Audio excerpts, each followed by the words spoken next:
Hello, folks, and welcome back to this Monday, the 27th of June, the final Monday in June, because, of course, next week we will be coming to you on Tuesday, because Monday we will celebrate the 4th of July on July 5th, because the 4th happens to fall on a Sunday, on a Monday, I'm sorry. Falls on a Monday. Yeah, so we're not back till Tuesday the 5th. That's right. It doesn't fall on a Sunday. It falls on a Monday, the 4th. But anyway, welcome, folks. Confusing myself here. This is 3 at 3, that I'm sure of. 3 at 3 comes your way every business day at approximately 3 p.m. Eastern Time. We bring you what we have called unusual option activity. Pardon me. That activity is calls that are purchased on the offer, puts that are purchased on the offer. In the case of calls, we're saying that is a bullish trade. In the case of puts, that would be a bearish trade. Now, the reason that we care more about purchases rather than sales is because when you purchase an option, you have a leveraged bet to the upside. When you sell an option, you can only make what you collected in premium for selling that option, not a penny more. You can't make any more money than that. So if somebody has information that they think is either time critical, extremely accurate about bullish or bearish activity, they are more likely to buy an option than they are to sell an option. So for that reason, we follow the buyers of these large option blocks.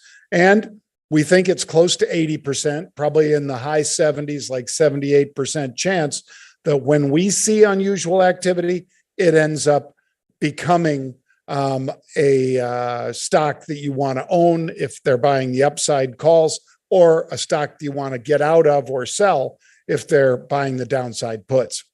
So here's an example. XOP, this is from Friday. Those of you who saw 3 at 3 on Friday know that we were talking about the XOP July 135 calls. The XOP was trading approximately 124, 123.93. Well, it went through 127 today. And there you still see it up 4% a little bit ago when I took that snapshot. So bang, that one, my friend's already working.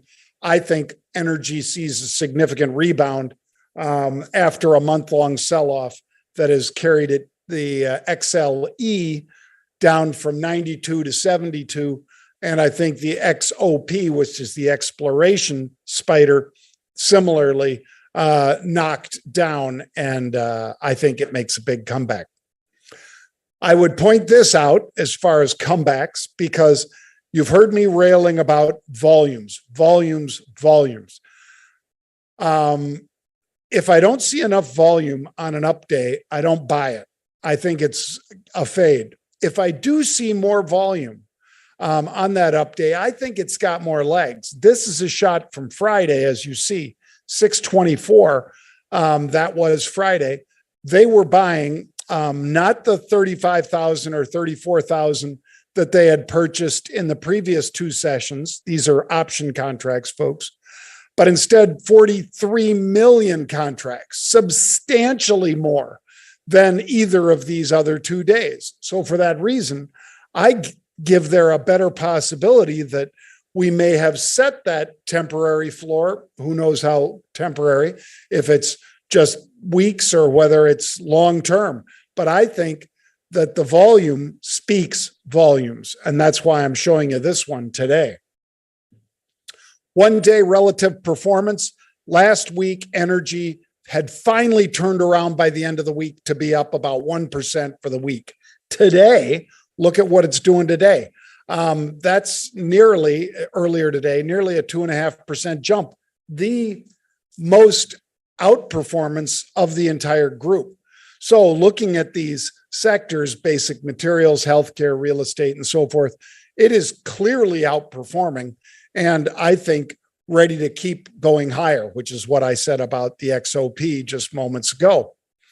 I'd point this out. These are puts in Nike, as you see on the screen there. Second column from the right in blue, it says put. The put is in yellow, but The square is blue, and it says put. These are all puts that were traded today. And they were buying puts in Nike at the 100 strike, at the 95 strike, at the 90 strike. To me, that says people are betting that Nike does not go higher tonight. Maybe it does, and maybe it fades. I can't tell you. I'm just saying I wouldn't be a buyer of Nike tonight. I would be a buyer on the dip. As you may have heard my brother Pete and I discuss on our show, The Rebel's Edge, Pete has a different view. He thinks maybe some of Nike's best days are behind them. I still think that this one's one I buy on a dip, and we might get a fairly significant dip if indeed these put buyers are correct. Rebelcon 2022 goes on in Dallas, Texas, 21st through the 24th of September. If you would like to join us, by all means, sign up now. We've got a great deal on the hotel rooms at the Four Seasons, Las Colinas, I think it is. Check it out, folks. You can do that by going to marketrebellion.com/Dallas.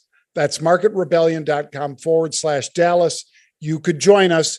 You could give it as a present to your significant other, to your son, daughter, grandchild, grandmother, grandfather, whatever it might be.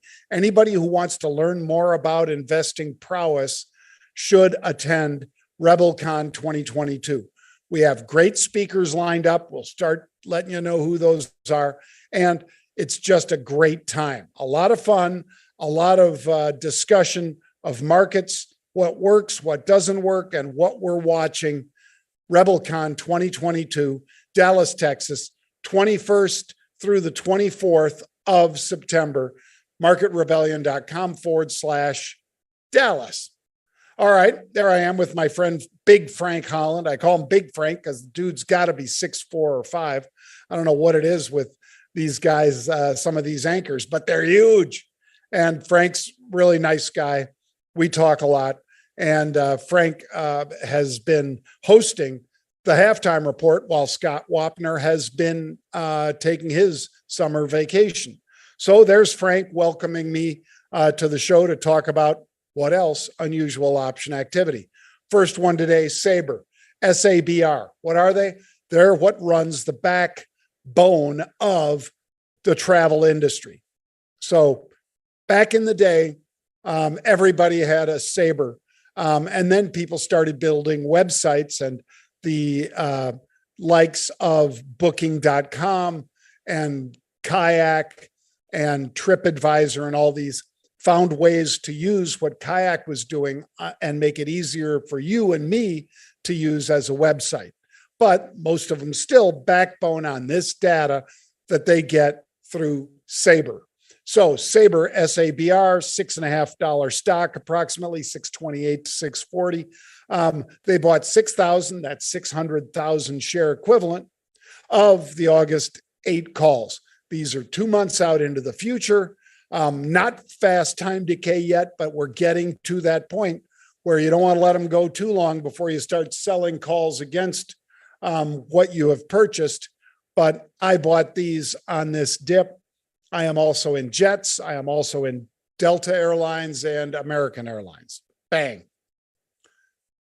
Tonight, Market Rebellion, the market bottom. Is it in or just beginning? Well, Gene Munster from Loop will be on with us tonight. That's Gene Munster. You've recognized him, heard him, seen him many times on CNBC, on Bloomberg, and elsewhere. He's from Loop Ventures, and he will be on with us talking about the market and whether or not he believes we have seen the worst of the sell-off. Go to marketrebellion, by the way, .com to sign up and join us tonight. XLE, this is, of course, the Energy Select Spider.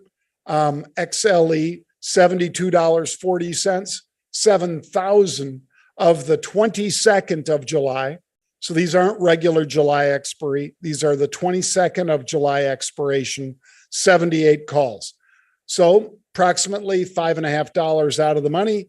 Upside, I'm going to buy the at the money, as you already know, and sell upsides against it quickly because these are in the fast time decay front month version of the option contracts that I think decay fast. And for that reason, I want to hit them hard with upside calls against the calls that I buy. That's the second of today's 3 at 3. Bang, Market Rebellion. Now, the last two, I'm going to give you two more. So it's going to be 4 today, folks. One, Delta. I told you already. Delta, $30.86. They're buying the AUG 35 calls. So if they're buying the AUG 35s, that's approximately $4 above where the market's trading. I think you know that's a little far for me. I don't want something that's 12% out of the money. I want something that's at the money. So that's what I'm buying, at the monies, and I will sell upside calls against it. Hands out, that means I'm selling. Hands towards me means I'm buying. I'm buying lower strike, selling higher strikes. 10,000 means 1 million share equivalent, folks, changing hands here. So something you want to pay attention to, big trades like that. And lastly, ASHR. This is the A shares for China. I have owned this and FXI, as well as KWeb, which is mainly or almost exclusively internet related. ASHR 3367 is where that's ETF was trading. They're buying the 33 calls. This is what's known as an in the money because there's 67 cents of intrinsic value in the money. So if I own these right now, I have 67 cents worth of it already embedded in this. Everything else is extrinsic value, meaning that that's the premium that the options seller is asking for me to own these calls. But 67 cents of it is already in the money. ITM, in the money. So 10,000 of these is likewise 1 million share equivalent. Again, I love following big trades. So I am in ASHR, million share equivalent of the AUG 33s with, 67 cents of it in the money right now. That's going to do it for us today, folks. Check out the Rebellion at marketrebellion.com/get started. That's marketrebellion.com/get started for more. I hope you enjoyed this. I look forward to seeing you soon, and I'll talk with you tomorrow as I jet around the country yet again. Thank you for joining us, folks.